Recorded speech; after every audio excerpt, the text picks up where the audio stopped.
Good morning, and welcome. My name is Janice Graham, and I'm the Executive Director for Casa Valentina. This is a very exciting day. It's Give Miami Day, and it's a day of giving, and it's a day of giving to your community. Please enjoy this conversation. Let's make it a conversation, and let's have some fun. And for those of you out there, just remember, please do not forget to give. GiveMiamiDay.org/Casa Valentina. Casa Valentina, for those of you that do not know, is a nonprofit organization, and we work with youth who have aged out of foster care, who are at risk of homelessness and need some guidance and some direction. We provide all of that. We, meaning myself and my wonderful team. We provide affordable housing. We provide education. We provide employment skills, life skills, whatever is needed so that our youth, what's important to me is that our youth feel at home. We build a space where they feel comfortable. We build a space where they can grow. We build a space where they can succeed and reach whatever it is they want to reach and be whomever they want to be. And I am just so privileged to be a part of this organization. We want to see our youth transition out to a space where they can sustain themselves. So we do the work. It's a lot of work, but it's work that we all enjoy. I don't know what word to use, but sitting here next to you, the three of you, I feel dwarfed almost because you are so giving, and you have been just so wonderful to Casa Valentina to sit here with me today, to sit with us today and have a conversation about sustainability and about growing up and about life and about showing up for yourself. On behalf of Casa Valentina, on behalf of our board, on behalf of our residents, those that live on our campus, those that have graduated from our campus, and those that have come back full circle and now are on our staff, and some even on our board, I just want to say again, thank you from the bottom of our hearts.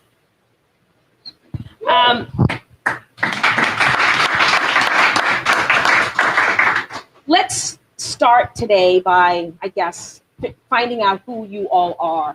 And if you would just take a moment and introduce yourselves, tell us a little bit about you and why you're here. And I'll start you here with Niven. Yes. Well, good morning, everyone. It's really an honor to be with all of you guys talking about sustainability. I'm Niven Patel. I have 3 restaurants in Miami, but most importantly, like, I really believe in sustainability and culture, and I'm trying to build restaurants that have some meaning and soul for our team, right? So we really try to build soulful places for our team and create spaces where they can thrive and then help our community at the same time. And that's what we try to do through our team, and try to create great product and great experiences for our people. Thank you. Thank you very much. He's a hard act to follow. Michelle, you're going to do quite well. Exactly. Thank you for having us here, Janice. It's really an honor, and to meet some of these amazing, young, beautiful people. I can't wait to talk to you all in a little bit, but to be here to help in any way, because that's what chefs do. I'm Michelle Bernstein. Sorry, I should have started there.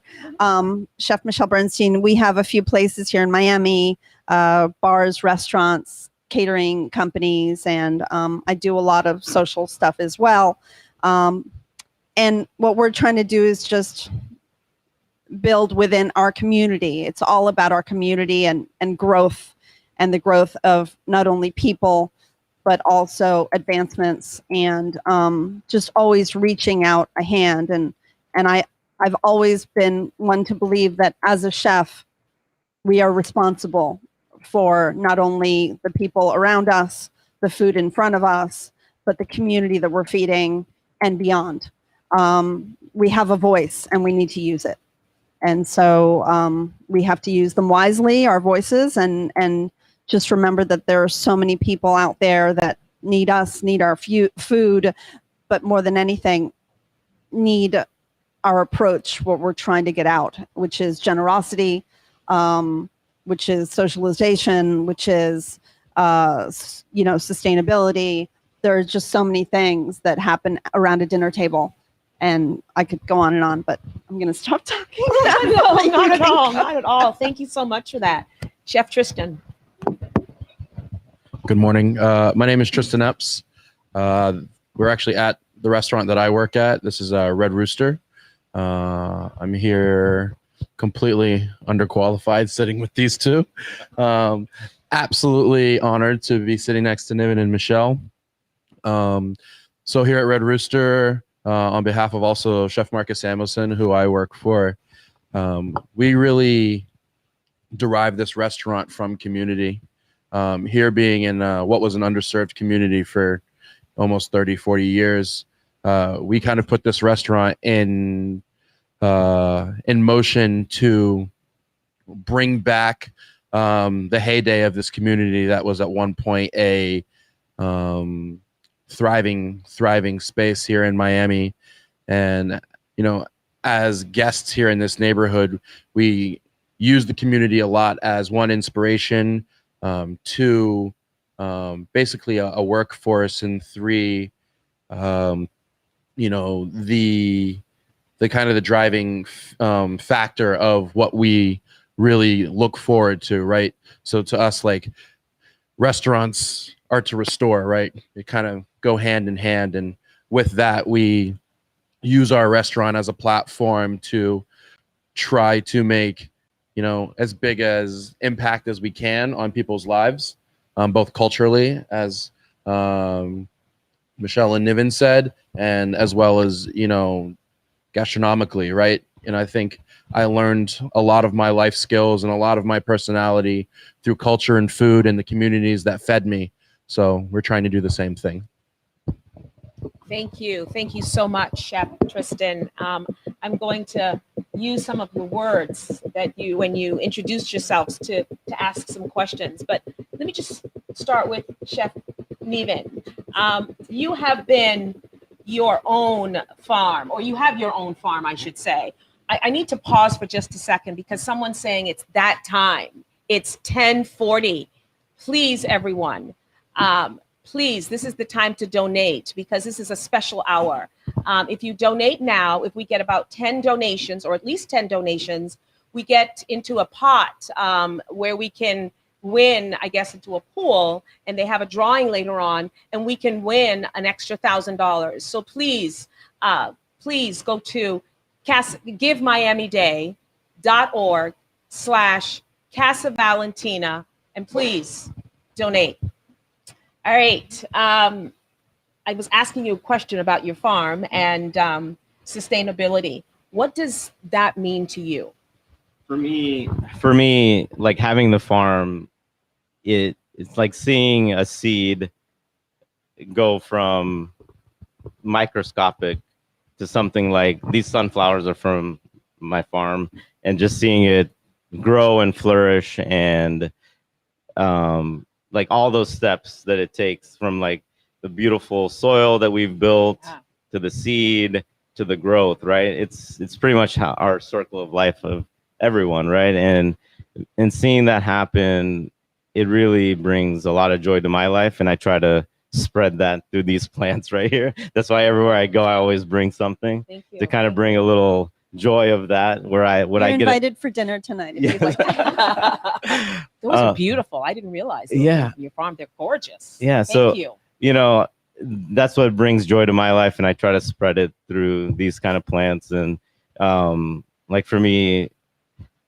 it brings a lot of sustainability when it comes to my mental health too, right? It really helps me get through the day, and I think it brings a lot of brightness to a lot of people. So that's what I do. It does, especially now, right? There's so much going on. Yeah. So this is a perfect way to lend to your community, right? And to yourself as well. So thank you for that. Chef Michelle, what does sustainability mean to you? Oh, so many things. First of all, I want to say that we are honored, seriously, to have Chef Niven in our community. Yeah. He is one of the most selfless and touching people I've ever met, even though we barely ever get to see each other. We're almost never physically near each other, but he's just, he is such a role model for so many people. So I just want to thank you. Sorry, I had to say that. So sustainability, it means a lot of things. I mean, obviously, as a chef, it means knowing where the food comes from, but it really starts for me at home, right? So as you know, because we're neighbors, I have a young son, and we have boxes of planters out front, which Zach and I have grown together, and we eat from every single night.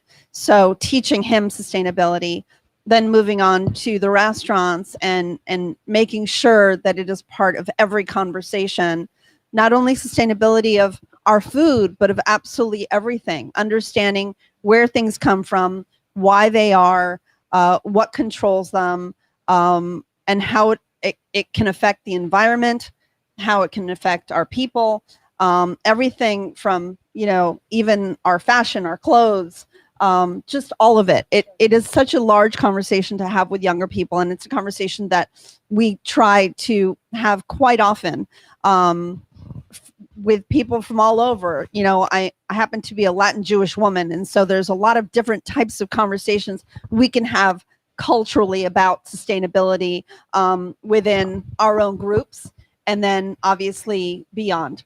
So it's just something that is going to allow, and I don't even think about myself anymore, my child and hopefully my child's children to, you know, have a life, to have a community, to have food on the table, to have fish in the ocean. I mean, it's enormous, and Beautiful. and it's way too important of a question to just be able to answer right now. But it's something I definitely don't take lightly. And it is nice to pass your house and see the garden growing and wish that I could do the same thing. But I think I'll get some inspiration now that, everyone knows that. I told you, I always tell you, bring your scissors. Yes, you do. Whatever you want to harvest, I- you can harvest. I promise. I will do that. That's a promise. Thank you so much. Same question for you, Chef Tristen. What does sustainability mean to you? So sustainability to me is, as a chef, it's obviously for me food, because that's my biggest medium. But I've been learning more and more. It's, sustainability is kind of a circle, right? It's the thing that I am trying to balance myself now. Sustainability once again starts at home, as Chef Michelle said. But the sustainability I am kind of talking about is the ability to sustain right now, like our industry, and what does it take to do that? What does sustain? I was lucky enough to be able to travel and have mentors growing up, but in order for, me to come around, I needed to see Chef Michelle and then continue. I needed to see Chef Marcus, Chef Niven, right? And that, gave me inspiration to keep going. And so now to sustain this, I need to be able to pass that on to you. And it doesn't have to be in the kitchen, but just in anything. This is actually a little personal to me. My sister was adopted, and I look as if she wasn't, what could have happened. And she's going to take all the lessons that, my parents taught her and then pass that on to the next. So that part of sustainability to me, other than, because I can't repeat what they said because I obviously agree, but, how can we sustain our industry? How can we sustain, a workforce? How can we sustain happiness in the restaurant industry, in any industry, right? We're in a time now where everyone's quitting their jobs.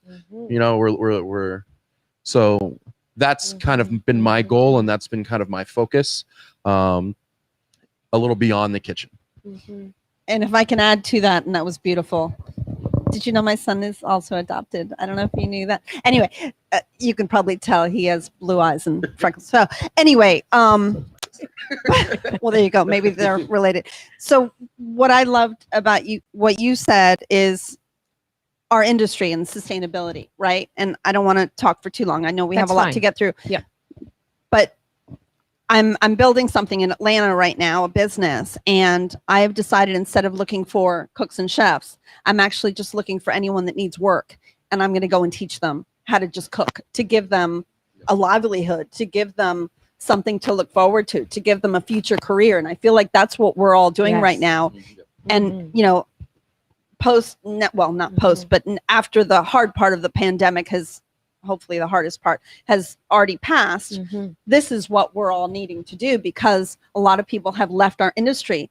So now if we can just get together and find people, which there's a lot of people out there that need to find a passion, need to find an industry. I feel like now is our chance to grab these people and lift them up. So that's all I have to say about that. Literally, I mean, what you said just leads right into the next question. And it's about, we all have to show up, right? We all have to show up. We have to show up to work so that we can get paid. And the question I have is, when was there a time in your career or careers, right, where you had to show up for yourself? What did that feel like for you?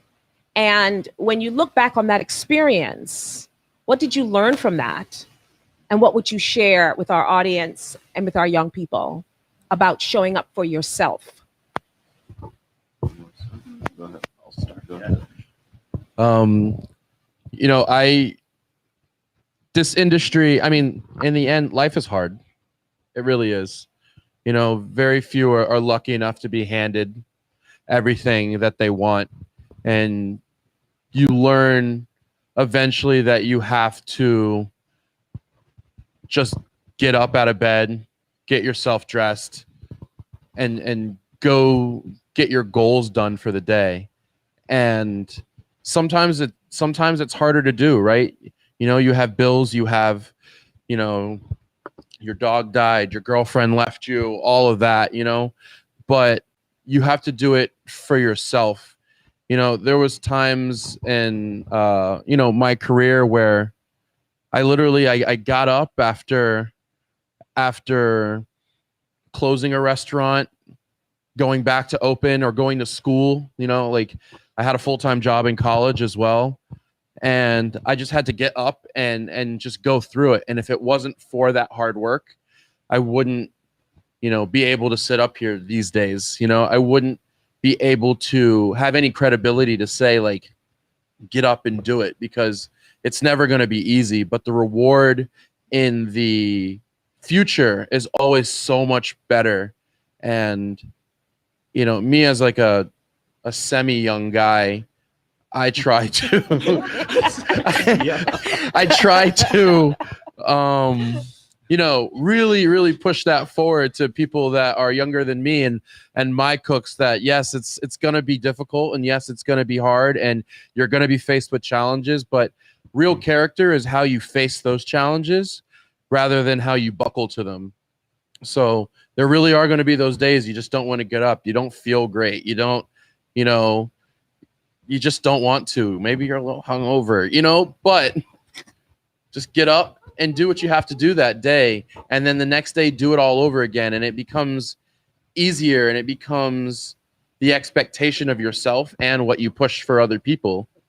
And you don't know the difference that you can make when you show up, because showing up for yourself sometimes make an impact on a lot of people, like a lot of people. And especially if you're in like a leadership role or want to be in a leadership role, which I hope we all do. Should I jump into that question? Or you have Absolutely. another question? No, Yeah? jump into that question. Oh, okay. Definitely. Okay. Well, as the senior of this illustrious group, I come from another time, and in kitchens, a very different time. And I have fought for women's rights in kitchens, and I feel like I'm part of a very big change now. But back when I was not kind of young, but young, I was treated pretty badly.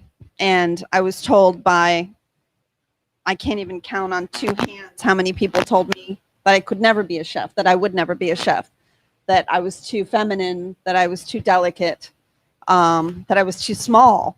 Whatever it was that they could tell me, they did. And it happened one night where I was pushed a little too far physically. And I was drowned in mud. And I had been pushed by 5 boys. And I was made fun of. My clothes were taken. And I got up without barely any clothes on. I wiped myself off. I walked onto the kitchen line. And I said, okay, what's next? How do I have to cook this steak? And I pushed myself. No, don't clap at that. No. It's not a good thing. You know, it's nothing to actually be clapping for. But what this did, and I actually thank every single one of those boys. You know why? They gave me drive. They gave me the fire that I couldn't find myself. And they pushed it out of me. And now, you know, the fire never went out. And so thanks to them, they gave me drive, but also obviously I had it within myself, whether it was, you know, my beautiful family or whatever it was. It kind of tells you who you are, right? And you can't ever forget that. So I have nothing else to say. That was powerful. It was. And thank you for sharing that. Chef Niven? Yeah, so a little bit about like what just Michelle just said. I think it's, for me, it was about when I opened up my first restaurant, I did it pretty much all on my own with my family. No investors, nobody, besides the belief in myself. And like Michelle just said, like the drive, you don't know the drive you have until you get pushed to that, right? And, you know, I self-financed. I opened up 17 credit cards. I did everything you're not supposed to, but I had the belief and the drive in myself that I could do it, right? And that's what's really driven me the last, like, 5 years, because there's nobody more powerful than yourself. And you have to push yourself and wake up every day, and everything is possible if you motivate yourself to do it, really. I don't know what to say to all of that. But thank you for sharing that. I think we're coming up on an 11 o'clock hour. I may be a little bit shy of it, but at this point, is there anything else you would like to add before that 11 o'clock moment? And then we'll have to stop, and I have a commercial. Okay. I think that people need to understand what you all have done here, how important Casa Valentina is to our community, and to give, because if we don't see the future in these kids, then we don't see the future in anything. And so I think people really need to put down their cell phones, realize how important this is, realize how important you are, and all of you who are with Casa Valentina, and do something about it. Thank you. The reason I do what I do is exactly what you said. It's about helping others. It's not about me at all. In fact, even doing this is, because now the camera is on me, so it becomes about me, and it's not about me. It's about Casa Valentina, and it's about the youth at Casa Valentina. And I believe, and I know the team believes in every single one of you. No matter what the story is, no matter what has happened in your lives, you brush off that mud. I'm quoting you in some fashion. You brush off that mud, you get up, and you move on. You move on. I think we're at that 11 o'clock hour now, and I'm asking for you out there to please, this is a perfect time to donate. It's our power hour, and we have an opportunity to match. So please go to givemiamiday.org/Casa Valentina and donate. We want this opportunity to be able to double whatever happens during this time. So please, just thank you, because I know you're going to do it. So thank you very much. I think I just got a woo, woo, right? Let's do that sound. Whatever. We just received a donation of $5,000. I don't know what to say, but thank you. I'm an emotional person, so I'm about to get a little teary. So I hope the camera gets off of me real soon. But thank you, everyone, for what you've done. I have one question I'd like to ask, and I think you sort of answered it a little bit, but I'm going to make you say it again, because all three of you, your words were so powerful. What inspires you? I know that's a big question, but take it however you want to and answer it however you choose to. But what inspires you? Kindness.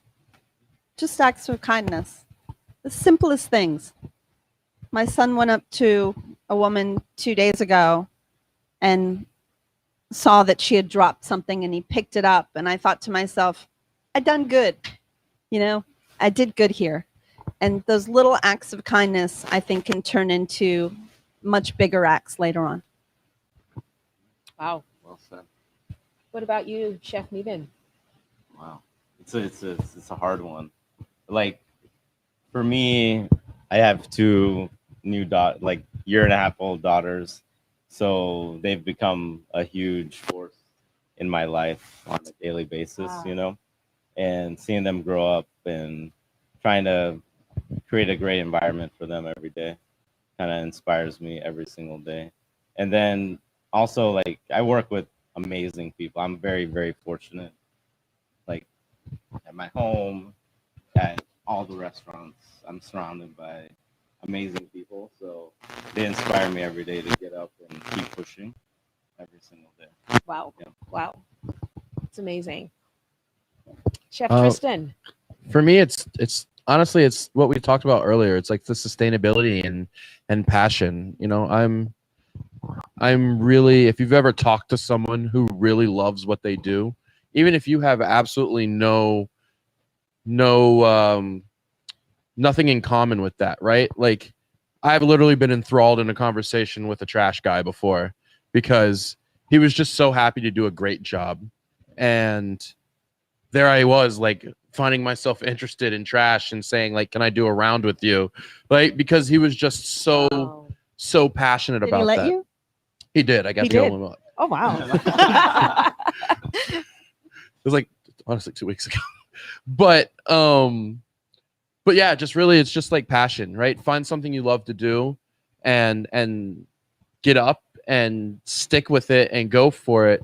And when people do that, that really inspires me, you know, and that is ageless, right? That's from, you know, a 5-year-old talking about how much they love to color, you know, and my goddaughter to, you know, someone who is, you know, much older than I am talking about, you know, the passion and the life that they've lived, you know. So it's really just passion and that sustainability that makes me want to work harder later. Nice, very nice. Yeah, absolutely correct. I think there's a question. Kasari, come on up. Hello, everyone. My name is Kasari.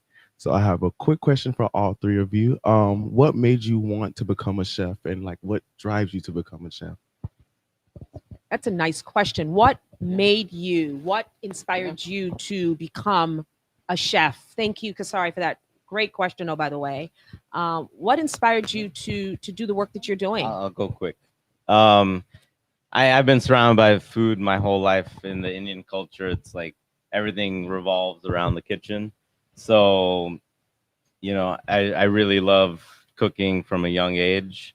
And then I grew up in the age, maybe it's still going on now, but the age of Food Network, right? So Yes, Food Network was yes.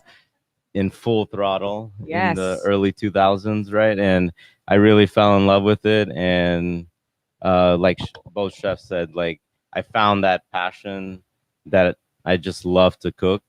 And there's nothing better for me than just being in the kitchen cooking. So I got lucky. Nice. Michelle, Tristen? Well, same with your culture. I mean, being a Jewish Latin, everything is around the dinner table, whether it's good, bad, and ugly. But for me also, I love people's reactions. And so when you put something down in front of someone, and it could be something incredibly simple like a bowl of granola, or it could be, you know, a feast. But to give people a moment of such happiness and so much emotion, I live for that. Nice. Very nice. For me, I grew up as a Navy brat, so I traveled a lot.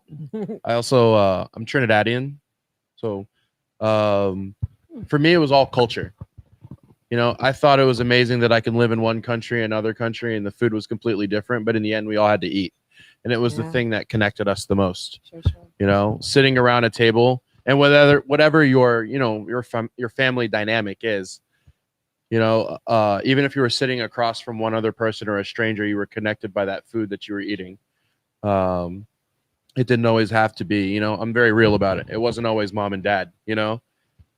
Sometimes it was no dad, sometimes there was no mom, sometimes it was just grandma, you know, like, but that food is what always connected. And in that moment of eating, I never thought of anything else other than the great meal I was having, and someone shared it with me, or someone gave it to me, or provided it to me, or I made it myself.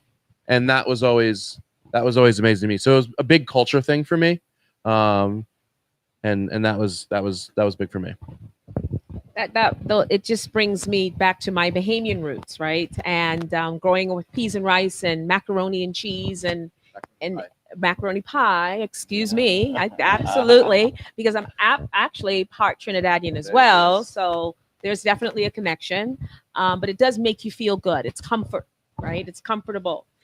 One more question before, I'm sure there's some questions that our audience would like to ask of you, but I want to find out from you. And you may not want to answer, but when you were younger and you were on a budget, what was that food that made you feel good that you made for yourself? For me, it's rice. Aha. Even to Love this it. day, I see a pot of rice, even in the kitchens, like fresh. I always get a bowl of rice. Yes. Do you put anything on it? Butter? Anything at all? You know, I really love rice and lentils and peas and Nice. things like that. But yeah, Nice. keep Very it simple. nice. Very Yep. nice. I learned how to do pretty much anything with ramen noodles. A package of Maruchan ramen noodles. That's all I could afford in college. Incredibly unhealthy, and so I would chop. I never even knew how to cook back then, but I would chop every kind of vegetable. You know, throw in the thinnest piece of chicken that I could possibly, maybe buy, but Sure. usually not. It's possible I stole it from a roommate, but do anything. I think I knew how to do 55 things with ramen noodles. Nice. Yeah. Very nice. Chef Tristen. For me, it was rice. Like Yeah. honestly, Yeah, me too. oh yeah, sorry. For me, it was rice as well. I mean, there wasn't a meal that we had growing up that didn't have rice. Rice with curry, everything. As I like grew up a little bit more, being in the United States, it was really like hot dogs. Like I love hot dogs. Still today? Love hot dogs. Still today. Still today. I order us a pack of hot dogs every week for like family meal or whatever. I love hot dogs. So that's what it became up when I like a little bit, but like it's rice for the most part. Rice is actually such a huge cultural thing. Every country basically Hot has dogs it. Like are good in ramen, by the way. Speaking from experience, Michelle?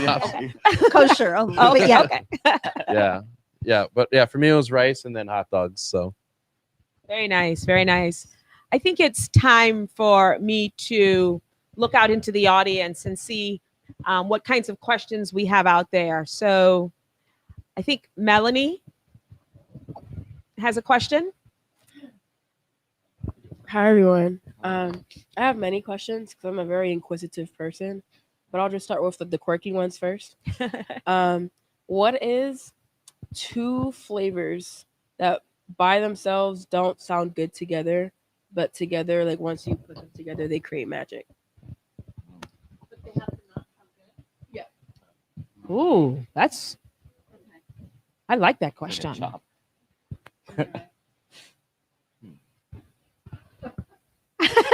Black licorice and orange rind.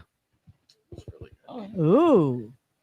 Black licorice and orange rind. I mean, I don't think they sound bad anyway. Yeah. But take fennel and do a hard caramelization of fennel and add a little bit of the zest of an orange, and you have something that could be the most beautiful risotto, braising liquid for oxtail. I mean, you name it, but I love those 2 flavors together.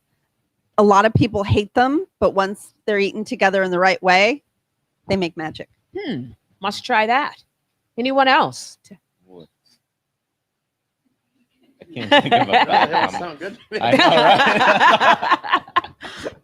Take a stab. Eggs and seaweed. Oh, that. Did I get Ooh. weird? Did I get weird? Egg, I mean, it's actually a really big combination in Japanese cuisine. Yeah.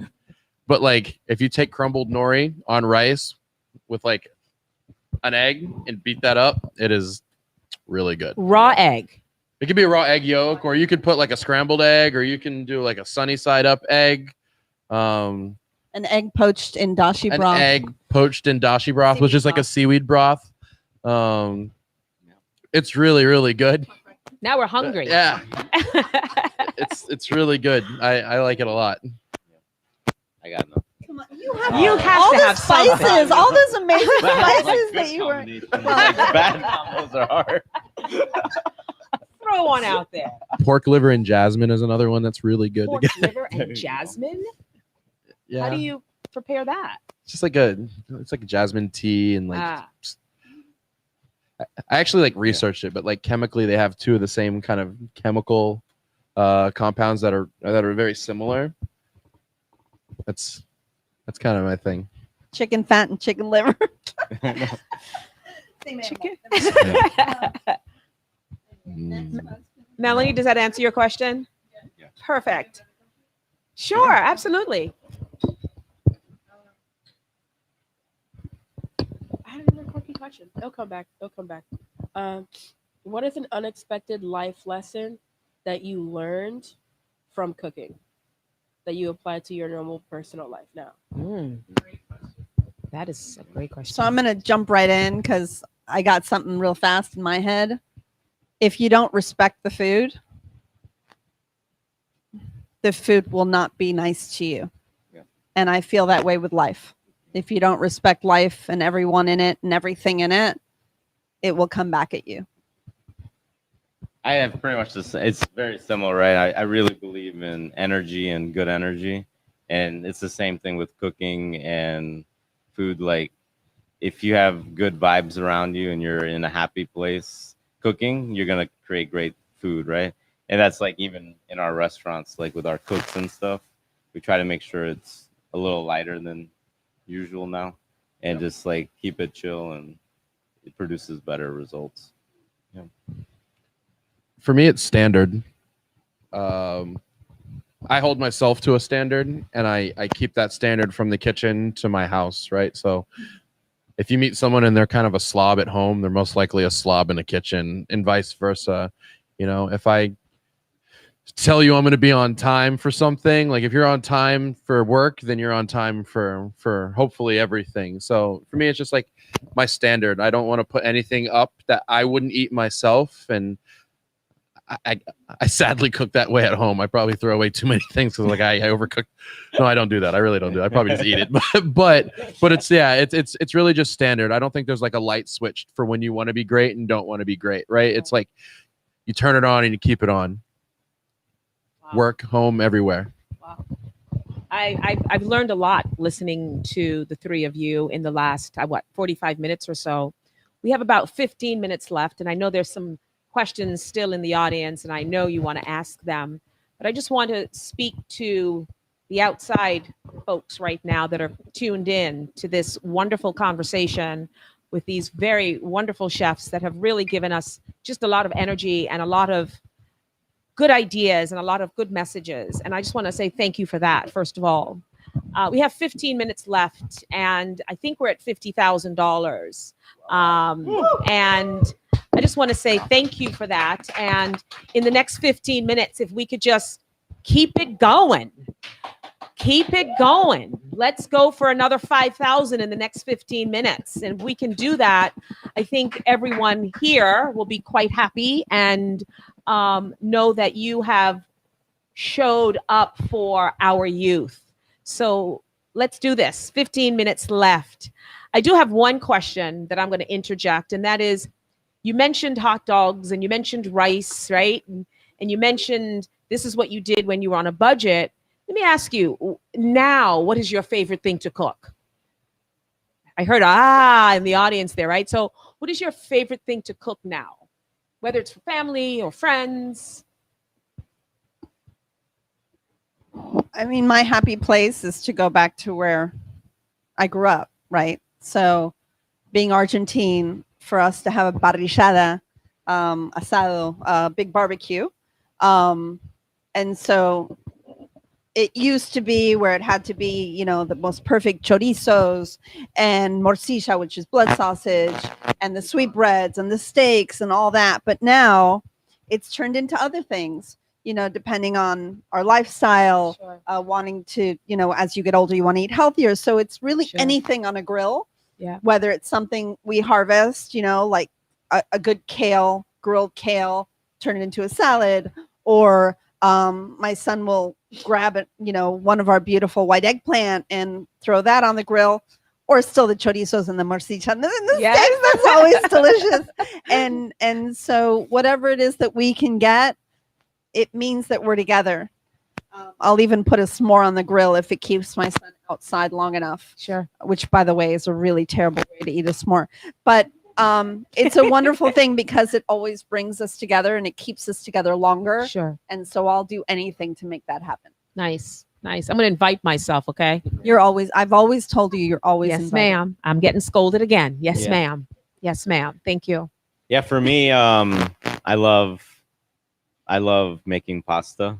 It's like it's like very therapeutic for me. So like sheeting a dough, like sheeting pasta, making ravioli, things like that. Like it puts me in a very happy place, honestly. You said something, and I'm sure it's easy in your Yeah. world to understand. Yeah. Sheeting pasta. So yeah, so Oh. like we have like a dough ball, and you sheet it into this like thin pasta sheet, and then you fill raviolis with it, Nice. or you can cut it and just eat it with butter noodles. And Nice. it's great. Very nice. Yeah. Chef Tristen.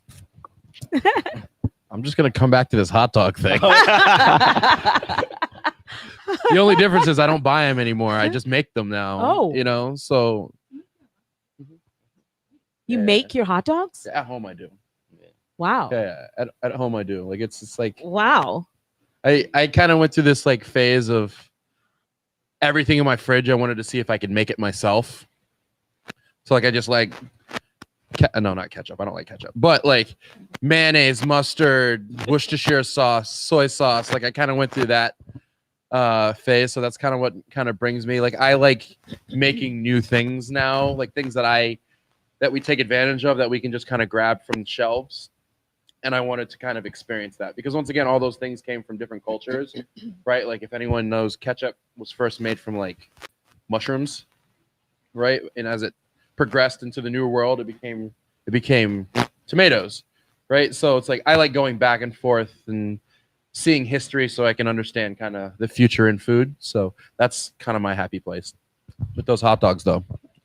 I'm impressed. I make the buns too. Tristan, would you be upset if I told you I put ketchup on my hot dog? No, not at all. Not at all. Not at all. I just don't like ketchup. I don't love ketchup. I make ketchup. I here. hate yellow mustard. Oh. I don't know why. On your hot dog. You On do everything. not. On everything. I Yellow don't like mustard. it either. Yeah. I hate pickles. Oh, Dill pickles. Wow. I'm learning a whole lot here. I don't want this to end, but I think we have about 10 minutes or so left. So, Doris, you have a question. Hey, hello everyone. So I have two questions actually. Number one is the most exotic thing you've tried, and number two, what was my other question?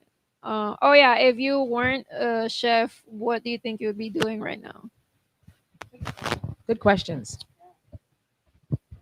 The most exotic thing I've tried is local iguana. You know, it's a big thing now, right? Iguanas. And if I wasn't cooking, I would be a little lost. I'm not gonna lie. I found my passion at a young age, and like it's what drives me every single day. So I have no idea what I would be doing, honestly. I guess the strangest thing, well, I used to cook it a lot in a restaurant I worked in when I was younger. Testicles.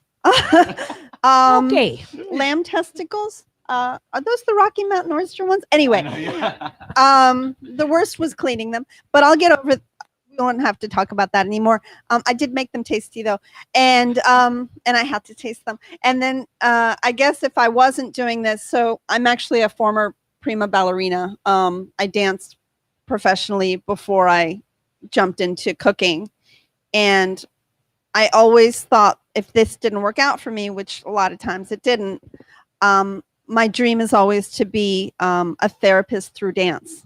I really wanted to help people through the art of dance to get over lots of stuff, whether it's physical or mental or whatever. Very nice. Very nice. Weirdest, most exotic thing. So again, once I like culture, because iguana is very common for me growing up. So I think the weirdest thing is I've had like camel's hump before. Camel's hump? Yeah, the hump. Yeah. You've had that before? No judgment. Nope. I'm just That might be grosser than mine. none at all. Is it? I just. It was good. It was good. A little fatty. What does it taste like? A little fatty, like really like kind of fatty, beefy lamb kind of thing. Because it's mostly fat, like right? Like, Right. It's like stored. Right. But yeah, I've had that. I mean, there's like a lot of like rotten things. Like when I lived in Sweden, I had something called surströmming, which is like fermented herring. Like it goes bad and then it starts to actually like blow the can up. It's illegal to open it inside. So you have to open it outside, and it smells pretty gnarly. Like Wow. 6 or 7 years old. I don't. That was pretty weird. And then if I were not a chef, I would probably be slimmer. But like Chef Niven said, I was lucky to find my passion really young. I knew always what I wanted to kind of do. There was things that my family pushed me to do, and there was a thing I wanted to do. So I have no clue what I would have. It's the only thing I've ever cashed a paycheck for is cooking. Wow. So. And I've heard that word passion several times from each of you. You have to believe in what you are doing. You have to want to do it. These are your words that I'm putting together. And that makes all the difference. Yep. It puts you in a happy space. You said that you don't know what you would be doing if you weren't cooking. And you enjoy taking things out of your refrigerator and seeing what you can come up with. And I think that's wonderful. I'm not so sure where we are at this point, but I say if there are any questions out there, and while we're up, there's a question. Kasari. Hello, everyone. I'm back again. What is the most difficult dish that you ever had to prepare before? Ooh, the most difficult dish that you ever had to prepare.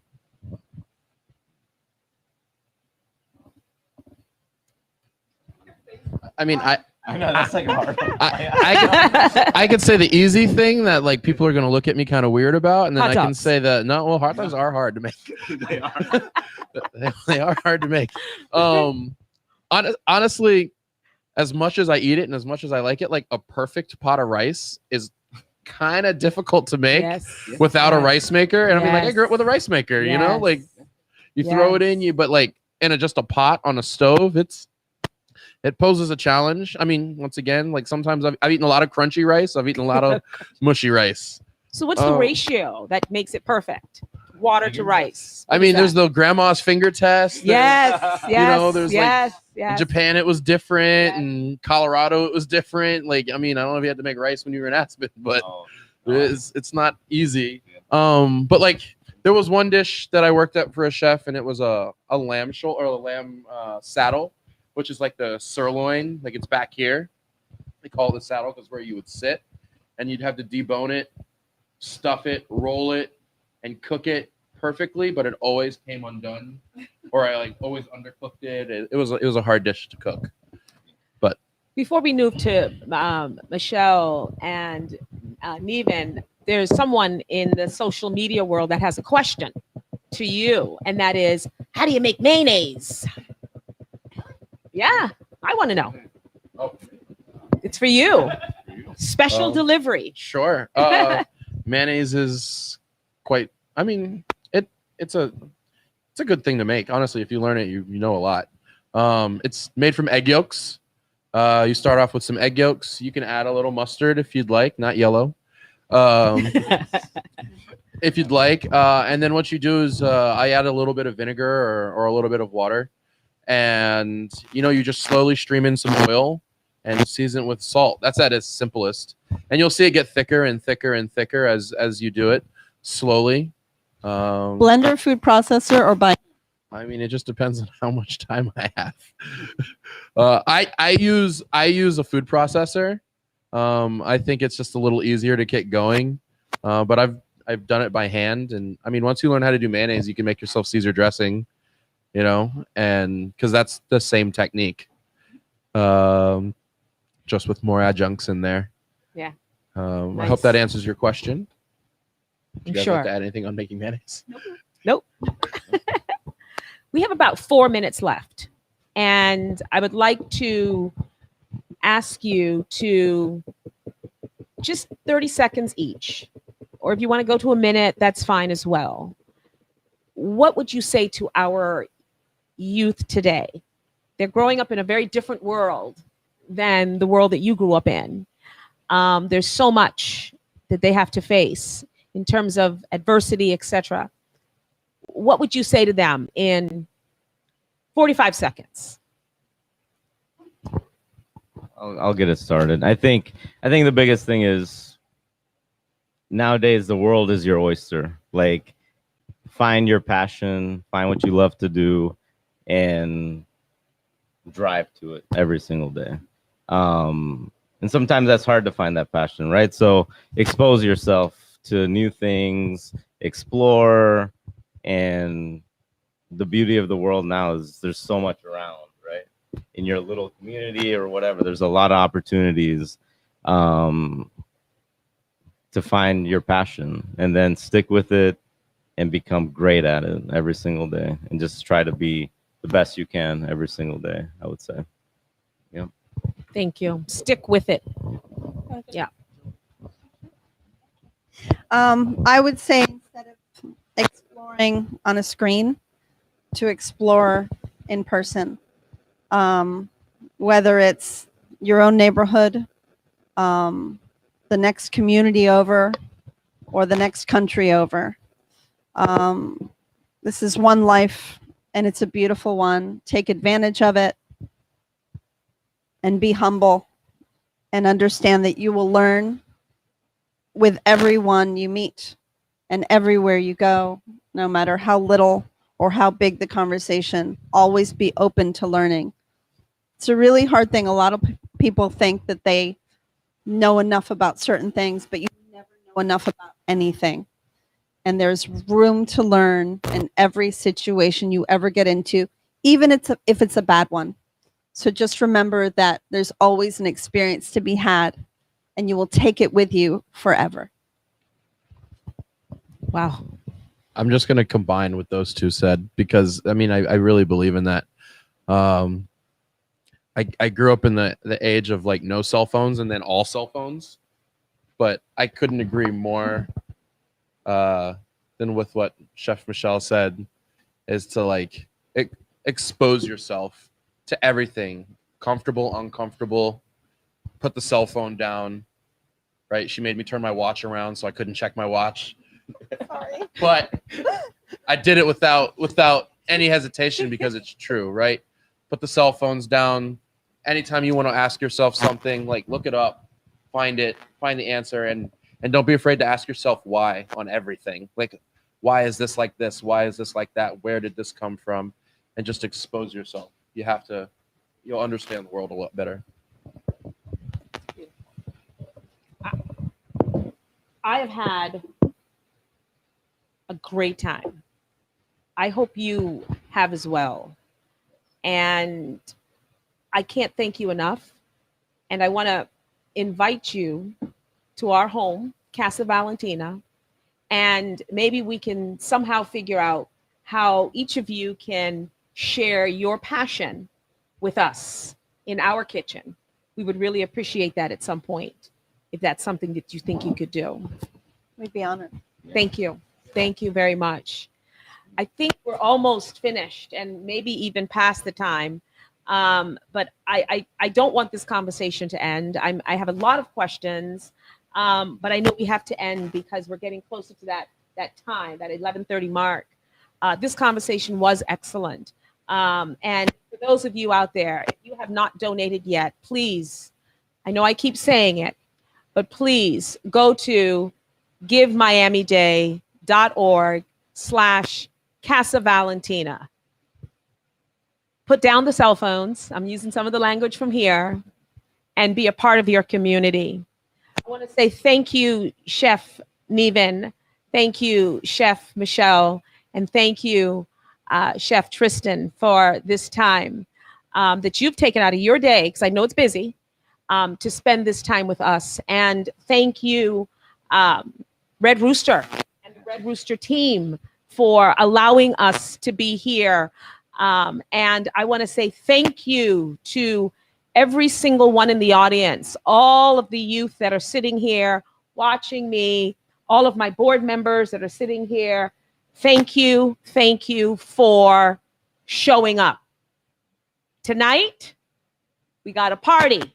It's Pop 5 Quiz Show at 6 p.m. Please join us. Have a great day. Thank you.